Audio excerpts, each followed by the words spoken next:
A literatura será protagonista da fin de semana en Pontevedra. Este venres comeza na Praza da Ferrería a Festa dos Libros, unha cita que se suma á listaxe das que volven tralo parón obrigado pola pandemia. Era unha necesidade, un ancello que tiñamos tanto as persoas que nos gustan os libros, que nos gusta a literatura, como as librerías de Pontevedra, de facer chegar e facer visível durante eses días da Festa do Libro todos os tesouros que teñen dentro dos seus negocios, que, como tamén dixo outra vez, son espazos de cultura. Nesta festa participan 14 librarías da cidade. A programación desenvolverase entre o 2 e o 4 de xullo, con propostas variadas e intensas. Está cheo de actividades, de encontros, de charlas, de recitais, de sinaturas de libros e de música. Máis de 70 autores e autoras pasarán durante estes 3 días pola Festa dos Libros. Máis de 20 actividades nos espazos comuns a maiores das sinaturas de libros que haberán nas distintas librerías durante todos eses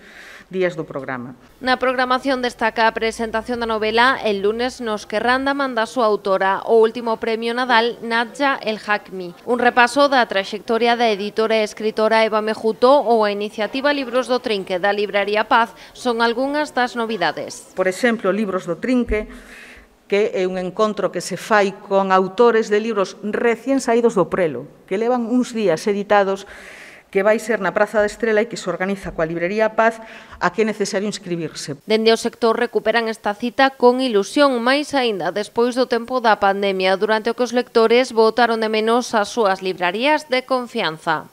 Por máis que o vivamos de unha maneira que máis que ter un establecimento aberto, pero temos a necesidade de ser rentables, así que sí, hai que comprar libros e hai que vendelos para resistir. As actividades comezarán ás 11:30 da mañá con actuacións dirixidas aos máis cativos. Ademais, o sábado e o domingo a xornada despedirase con música, coas actuacións de Cora Velasco e Idioma de Tinta, con Yolanda Castaño e Isaac Garabatos.